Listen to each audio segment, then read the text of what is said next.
Bom dia a todos, hoje vimos falar sobre Luís de Camões. A propósito dos 500 anos do nascimento de Camões, decidimos apresentar alguns dados que consideramos importantes sobre a sua vida e obra e chamamos a nossa rubrica Luís de Camões, o homem no seu tempo. O que sabe sobre Luís de Camões? Pouco se sabe sobre a sua vida e muito do que sabe são fantasias e especulações. Especula-se que Camões tenha nascido em 1524 ou em 1525, numa precária e pequena aristocracia chamada a classe dos clérigos, que davam as vidas ao serviço das grandes casas de senhoriais, no seu caso, a casa do Conde de Linhais. Camões dá a entender que era pobre, mas pela sua sabedoria e cultura presume-se que tenha estudado na Universidade de Coimbra. Viveu em Lisboa na década de 1540, através das suas composições deduz que tenha tido acesso aos serões no Paço quando reinava Dom João III. Sabe-se que Camões nunca casou nem teve gerações. Entre 1549 e 1551, serviu na Praça Militar de Ceuta, onde jovens da sua época iniciavam-se nas experiências da guerra. Foi em Ceuta, num reencontro com os mouros, que foi ferido e perdeu o seu olho direito. Com este acontecimento, ficou afetado e entrou numa fase escandalosa da sua vida. Esteve durante 17 anos sem voltar a Portugal e levou consigo o sentimento de liberdade que fugia do seu país, devido a este ter fugido antes de serem impostas as regras pela Inquisição. Foi encontrado a viver na miséria, em Moçambique, mas com a ajuda de alguns amigos, em 1570, regressou a Lisboa. Acabou por falecer a 10 de junho de 1580. Como era descrito Luís de Camões? Diogo do Couto descreve Camões como um homem de natureza terrível, já Pedro Nariz descreve-o como grande gastador, liberal e magnífico.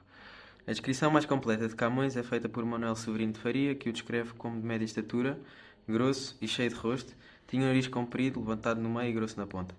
Afetava-o notavelmente a falta do olho direito. Tinha cabelo louro, não era gracioso na aparência, mas na conversação era fácil, alegre e dizedor. Como era Portugal nesse tempo? Portugal estava na vanguarda da Europa. Os marinheiros contavam as suas experiências vividas sobre os povos e lugares descobertos pelo mesmo. Lisboa era a cidade mais excitante e perigosa do mundo.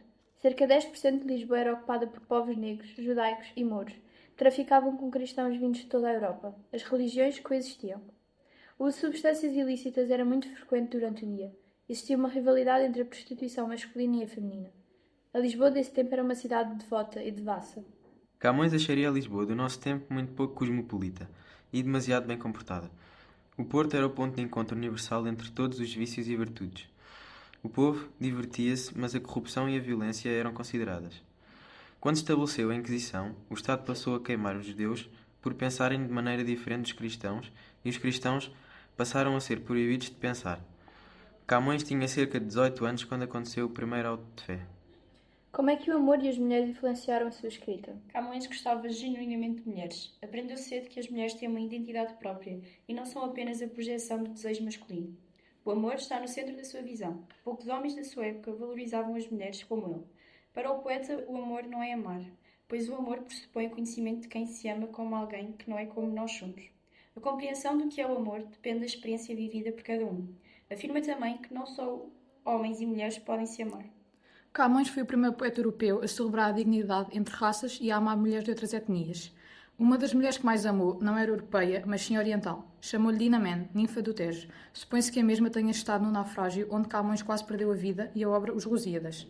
Nesse naufrágio, Camões perde a sua amada ninfa do Tejo, que se tornara ninfa naufragada, e com esta dor escreve os seus poemas mais sentidos.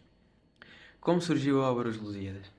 Em setembro de 1553, Camões chegou a Goa e uns meses depois participou numa incursão militar e logo decidiu escrever um poema com base no que experienciou durante esse tempo, referindo o sarcasmo e o contraste entre a arrogância dos conquistadores com a simplicidade das populações locais.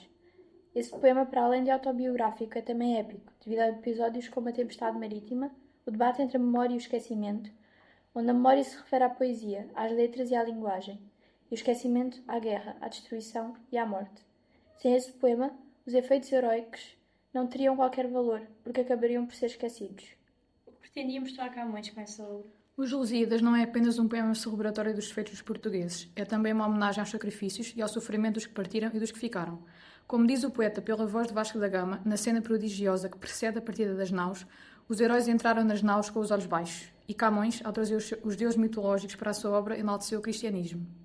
Contudo, o poema é também uma crítica à ganância e à corrupção, onde condena a opressão dos outros povos, a escravatura e a perversa castidade de Dom Sebastião, que por fugir da bela forma humana estava a ameaçar a independência do reino, ou seja, critica a nação que tinha caído em tristeza.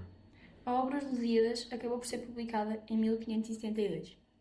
Agradecemos a vossa atenção e esperamos que tenham ficado a conhecer um pouco melhor esta figura maior da nossa literatura.